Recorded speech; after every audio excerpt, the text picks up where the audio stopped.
Hello అండి అశోక్ గారు. వేణుస్వామి గారు. హ్మ్. ఆయన ఎంత పెద్ద ఫ్యూచర్ చెప్తారు, ఆస్ట్రాలజర్ ఇవన్నీ పక్కన పెడితే ఒక జంట విడిపోతారు అన్న దగ్గర నుంచి లైమ్‌లైట్‌లోకి వచ్చేసారు ఆయన. తర్వాత ఎన్ని ఫెయిల్యూర్స్ వచ్చాయనేది పక్కన పెట్టేద్దాం. ఇప్పటికీ వేణుస్వామి గారు అంటే ఈయన ఏం చెప్పినా జరుగుతదిరా అక్కడ దాకా ఉన్నారు ప్రజలు చాలామంది. అయితే మొన్నటికి మొన్న కామాఖ్య టెంపుల్‌లో జరిగిన విషయం మనం చూసాం. అక్కడి పూజారి ఇంగ్లీష్ అండ్ హిందీ భాషలో, ఎందుకంటే మనం ఆ వీడియో చూసాం కాబట్టి కొన్ని ప్రశ్నలకి ఆయన బిత్తరపోయి చూశారు. సో కొన్ని శాటిలైట్ ఛానల్స్ వాళ్ళు పెట్టే థంబ్‌నెయిల్స్ కూడా మనం చూసాం. ఏమైంది అక్కడ? ఏం జరిగింది? వాస్తవానికి వేణుస్వామి గారు ఎప్పుడు వివాదానికి చాలా దగ్గరగా ఉండి ఏదో పెద్ద సైడ్. వివాదాలని జేబులో పెట్టుకొని చుట్టూరు తిరుగుతూ ఉంటాడనమాట ఆయన. సో ఆయన ఏ వీడియో చేసినా, ఏం బయట పెట్టినా కూడా వివాదాలని మెడలో వేసుకొని తిరిగే వ్యక్తి కాబట్టి ఇలాంటి ఒక వివాదంలోనే ఇప్పుడు మళ్ళీ చిక్కుకున్నాడు. సరే ఇది మంచా చెడా పక్కన పెట్టేస్తే దీనికి కారణం ఏంటంటే ఆయన ఇటీవల కామాఖ్య ఆలయానికి వెళ్ళినప్పుడు అక్కడ జరిగినటువంటి ఒక సంఘటన. బేసిక్‌గా ఆయన ఎప్పుడు కూడా కామాఖ్య ఆలయం గురించి చాలా ఇంటర్వ్యూల్లో, చాలా ప్రెస్ మీట్‌లో మాట్లాడుతూ వచ్చారు. ఆయన అక్కడ ఆ ప్రతిష్ట గురించి, ఆ టెంపుల్ యొక్క విశిష్టత గురించి కావచ్చు, లేదంటే అక్కడ చేసేటువంటి పూజలకు సంబంధించి, అక్కడ అక్కడ ఏదైతే పలహారాలు కావచ్చు, ప్రసాదాలు కావచ్చు, అభిషేకాలు కావచ్చు, చేసేటువంటి ప్రక్రియల గురించి చాలా ఇంటర్వ్యూలో చెప్తూ వచ్చారు. ఎందుకు చెప్పారంటే ఆయన చెప్పేటువంటి ఆచారాన్ని కాబట్టి అక్కడ ఉండేటువంటి ఆయన పాటించేటువంటి వామాచారం కావచ్చు, దాని మీద ఎక్కువగా పదే పదే మాట్లాడుతూ వస్తారు వేణుస్వామి గారు. సరే ఈ ఘటన జరగటానికి ఒక 2 రోజుల క్రితము ఆయన ఆ టెంపుల్‌లో నుంచి అక్కడ ఉన్నటువంటి కొంతమంది పూజారులందరూ కూడా పంపించేశారు, తరిమేశారు, లేదంటే నెట్టేశారు. ఇలాంటి వివిధ విధాలుగా వస్తున్నాయి కామెంట్స్. కానీ ఆ వీడియోలో మాత్రము వేణుస్వామి గారికి అక్కడ ఉన్నటువంటి పూజారులకి ఇద్దరికీ గొడవ జరుగుతున్నటువంటి విజువల్స్ మనకు క్లియర్ కట్‌గా కనిపిస్తూ ఉన్నాయి. ఇక్కడ జరిగినటువంటి సంఘటన ఏంటంటే కొంతమంది ఎవరో పిల్లల కోసము చాలా హాస్పిటల్స్, చాలా దేవాలయాలు తిరిగిన తర్వాత వాళ్ళకి పిల్లలు పుట్టలేదని చెప్పేసి తెలిసిన తర్వాత ఎవరో సజెషన్ ఇచ్చారంట. వేణుస్వామి గారు జాతకాలు చెప్తారు. చెప్పిన తర్వాత ఒకసారి మీరు ఆయన్ని కలవండి. మీకేమైనా ఇబ్బందులున్నా, లేదంటే దీనికి ఏమన్నా చేయాలన్నా, ఏమన్నా పూజలు చేయాలన్నా ఆయన కరెక్ట్‌గా చేస్తారని చెప్పేసి ఎవరో సజెషన్ ఇచ్చారంట. సరే వాళ్ళు వెళ్ళి ఆ కుటుంబం దంపతులిద్దరు వెళ్ళేసేసి వేణుస్వామి గారిని కలిస్తే మనం కామాఖ్య ఆలయానికి వెళ్దాం. కామాఖ్య ఆలయానికి వెళ్ళిన తర్వాత నేను ఒక ప్రొసీజర్ చెప్తాను. ఆ ప్రొసీజర్ ప్రకారం మీరు అక్కడ చేయండి అని చెప్పేసి ఆయన చెప్పారంట. అక్కడ చెప్పిన తర్వాత ఈయనతో పాటు వాళ్ళిద్దరు కూడా వెళ్ళారంట. అక్కడ అస్సాంలోని కామాఖ్య దేవాలయానికి వెళ్ళినప్పుడు ఈయన చెప్పినటువంటి ప్రక్రియను అంతా చేసుకుంటూ వచ్చిన తర్వాత ఉదయాన్నే కొంతమంది ఒక్కొక్కరు ఒక్కో విధంగా చెప్తున్నారు. ఆ ఉదయాన్నే వాళ్ళిద్దరూ కూడా అక్కడికి వెళ్ళి ఆలయం దగ్గరికి వెళ్ళి అర్ధనగ్నంగానే ఇలా చెప్తున్నారు. మరి అది నిజమో కాదో తెలియదు. అది ఆయనే క్లారిటీ ఇవ్వాలి ఏంటనేది. సో అక్కడ పూజలు చేస్తూ ఉన్నప్పుడు అక్కడ ఉన్నటువంటి కొంతమంది పూజారులు ఏం జరిగింది, ఏంటి, దీనికి కారణం ఏంటి అని చెప్పినప్పుడు అప్పుడు వాళ్ళు చెప్పారంట, మేము వీఆర్ సో అండ్ సో, మేము ఇక్కడి నుంచి వచ్చాము, మాకు పిల్లలు పుట్టట్లేదు. ఇలా వేణుస్వామి గారిని సంప్రదిస్తే ఆయన కొన్ని మాకు ఇన్పుట్స్ ఇచ్చారు. ఆ ఇన్పుట్స్ ప్రకారం మేము దేవాలయానికి వచ్చి ఇక్కడ పూజలు చేసి ఆయన చెప్పిన సాంప్రదాయాల ప్రకారం మేము ఇక్కడ చేస్తున్నాం అని చెప్పేసి వాళ్ళు చేశారంట.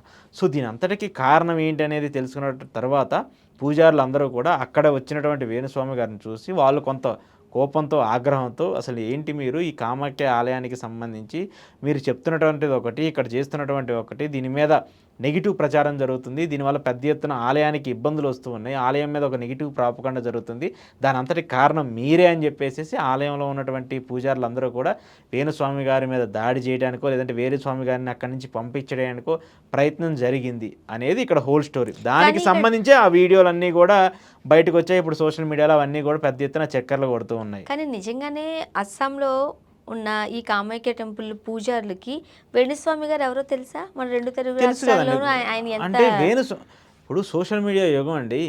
ఒక కామాఖ్య ఆలయం అనే సెర్చ్ చేసినప్పుడు ఆ కామాఖ్య ఆలయం గురించి చాలా తక్కువ మంది మాట్లాడతారు. ఇది జనరల్గా బ్రాహ్మణులు లేదంటే ఆస్ట్రాలజర్లు వాళ్ళు పాటించేటువంటి ఆచారాలకు భిన్నంగా ఉండేటువంటి ఒకటి. ఈ వామాచారం ఈయన ఏదైతే పాటించేది ఉందో అది జనరల్గా పాటించేటువంటి దానికి భిన్నంగా ఉండేటువంటి ఒక ఆచారం. ఇప్పుడు జనరల్గా బ్రాహ్మణులు ఎవరు కూడా మగువ, మాంసం, మందు వీటన్నిటిని దూరంగా ఉంటారు, వీటన్నిటిని పట్టించుకోరు. కానీ ఇక్కడ భిన్నంగా ఈయన చెప్తా ఉంటాడు, నేను అమ్మవారికి మాంసాన్ని ప్రసాదంగా పెడతాను, మందుని ప్రసాదంగా పెడతాను, లేదంటే మహిళలకు సంబంధించిన వాళ్ళతో అక్కడికి వెళ్ళి పూజలు చేయిస్తాను, లేదంటే మహిళల్ని అర్ధనగ్నంగా పూజలు చేస్తాను, ఇట్లా చెప్తూ వచ్చాడు కదా. ఆయన ఇంటర్వ్యూలో చెప్తూ వచ్చాడు కదా. సో ఇలాంటి చెప్పినప్పుడు ఏమైపోయినాయి, అవన్నీ వైరల్ అయిపోయినాయి. ఓకే నిజంగానే ఇలా జరుగుతుందని చెప్పేసి ఉంటుంది. ఆ తర్వాత ఏమైంది, సోషల్ మీడియా ఇన్ఫ్లుయెన్సర్ని, చిన్న చిన్న సెలబ్రిటీలని, లేదంటే సోషల్ మీడియాలో బాగా పాపులర్ అయినటువంటి వ్యక్తులందరినీ ఇక్కడి నుంచి తీసుకెళ్ళటం, కామాఖ్య ఆలయంలో కూర్చొని వాళ్ళ చేత అష్టచక్రాలు ఇచ్చి వాళ్ళని అక్కడ కూర్చోబెట్టేసి అక్కడ పూజలు చేయించడం, వాళ్ళ చేత హోమాలు చేయించడం, ఇలాంటివి జరుగుతున్నప్పుడు ఏమైపోతుంది, ఓకే నిజంగానే వేణుస్వామికి చెప్పింది నమ్మి ఇంతమంది సెలబ్రిటీలు కూడా వస్తున్నారంటే సామాన్య ప్రజలకు కూడా ఏమైపోతుంది, అరే మనకు కూడా వెళ్తే అక్కడ మంచి జరుగుద్దేమో. ఒక అపాయింట్మెంట్ 10,000 అని చెప్పేసి ఆయన చెప్పాడు. ఆయన 10,000 అంటే సరే పోతే పోయింది 10,000, ఒకవేళ ఆయన చేసింది నిజంగా జరిగితే మనకు ₹1,00,000 వస్తాయేమో. ప్రతి మనిషి ఏంటి ఆశతో బతుకుతాడు కదా, నమ్మకంతో బతుకుతాడు కదా. మనిషి అనేవాడు పుట్టిందే ఆశ నమ్మకంతో. సో ఈ రెండింటినీ ఒక పక్క నుంచి వేణుస్వామి కల్పిస్తూ ఉన్నప్పుడు ఖచ్చితంగా జనాలు అట్రాక్ట్ అవుతూ ఉంటారు. ఆ అట్రాక్షన్ వల్ల జరిగేటువంటి కొన్ని అపనమ్మకాల్లో నుంచి వచ్చేటువంటి ఆలోచనలు ఇలాంటివన్నీ.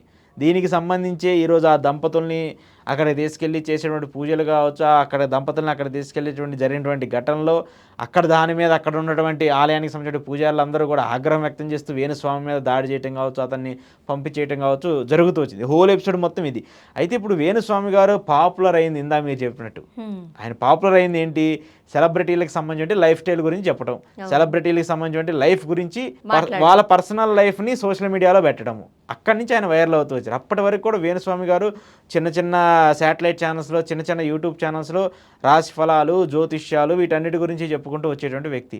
ఎప్పుడైతే ఆయన సమంత నాగ చైతన్య విడిపోతాడు, లేదంటే ఈ పార్టీ అధికారంలోకి వస్తుంది ఈ పార్టీ ఓడిపోతుంది, లేదంటే వాళ్ళు ఎలా అవుతారు వీళ్ళు ఎలా అవుతారు, వ్యక్తిగత జీవితాలని బయటకు తీసుకొచ్చి ఆయన మాట్లాడేటువంటి వ్యాఖ్యలు ఎంత వైరల్ అయ్యో సరే అవి జరిగినాయా జరగలేదంటే కొన్ని జరిగినాయి కొన్ని జరగలేదు. అదే ఆ పర్సంటేజ్ చూసుకుంటే ఆయన చెప్పిన వాటికన్నా కూడా అంటే సక్సెస్ కన్నా కూడా ఫెయిల్యూర్స్ ఎక్కువ ఉన్నాయి ఆయనకి. అంటే ఫెయిల్యూర్స్ అంటే ఒక 10 ఉన్నాయండి. ఒక 10 జరిగినప్పుడు 4 సక్సెస్ అవుతాయి, 6 ఫెయిల్ అవుతూ ఉంటాయి. ఇప్పుడు బేసిక్గా ఒక రాజకీయ నాయకులు ఒక డైలాగ్ ఒకటి చెప్తూ ఉంటారు, రాజకీయ నాయకుడు ఎప్పుడు కూడా మాటలు ఎక్కువ చెప్పాలి, 10 మాటలు చెప్తే 4 నిజాలు ఉండాలి 6 అబద్ధాలు ఉండాలి అని చెప్తారు. సో జ్యోతిష్కులు కూడా అంతే, వాళ్ళు బాగా మాటలు చెప్తారు, ఆ బాగా చెప్పేటువంటి మాటల్లో 10 మాటల్లో 4 నిజాలు ఉంటే 6 అబద్ధాలు ఉంటాయి. సో ఏదో ఆయన లక్ కొద్దీ కొన్ని జరుగుతూ వచ్చాయి, కొన్ని జరగలేదు, అంతే అక్కడ డిఫరెన్స్.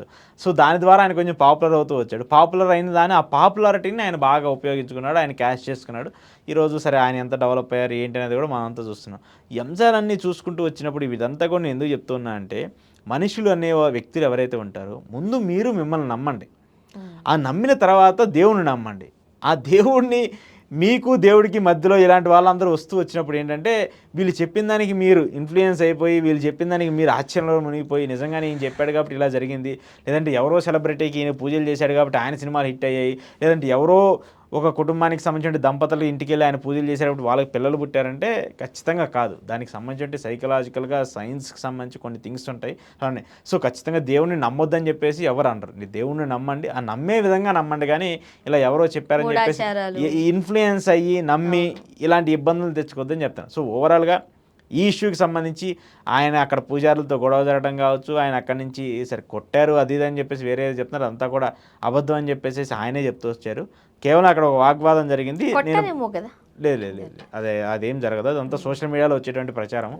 తెలుసు కొంతమంది ప్రతి వ్యక్తికి కూడా ఎగనెస్ట్గా ఉండేటువంటి వ్యక్తులు ఎవరో ఒకళ్ళు ఉంటారు కదా, వాళ్ళందరూ కూడా సోషల్ మీడియాలో ఒక ప్రచారం చేస్తూ ఉన్నారు. కొంతమంది మీడియా ఛానల్స్ దీన్ని ఎక్కువగా చూపిస్తున్నారు కాబట్టి ఇది పెద్ద చర్చనీయాంశంగా మారింది. కానీ ఎక్కడా కూడా అలాంటి పరిణామాలు జరగలేదు. వాస్తవానికి గొడవ జరిగింది నిజము, అక్కడ పూజారులకి అలాగే వేణుస్వామి గారి గొడవ జరిగింది నిజం, ఆయన అక్కడి నుంచి పంపించినటువంటి మాట కూడా వాస్తవమే. ఆల్రెడీ ఆయన దానికి సంబంధించి రియాక్ట్ అయ్యారు కదా, అదంతా ఏం కాదు అన్నట్టు. సో ఇంకా చూడాలి, ఆయన దీని మీద ఫుల్ ఫ్లెడ్జ్డ్ గా ఒక వీడియో కూడా రిలీజ్ చేస్తారని చెప్తున్నారు. కొంచెం టైం ఇవ్వాలి ఆయనకి. ఆయన రిలీజ్ చేసిన తర్వాత తెలుస్తుంది ఏం జరిగింది, అసలు ఎగ్జాక్ట్లీ వాట్ హ్యాపెండ్ అనేది మనకు తెలుస్తుంది. ఆ వీడియో చూస్తే మాత్రం అక్కడ మంచిగానే గట్టిగానే జరిగింది వాగ్వాదం. వాళ్ళిద్దరికి కొంచెం అక్కడ ఉన్నటువంటి పూజారికి జరిగింది. మరి చూడాలి. థ్యాంక్ యూ అండి.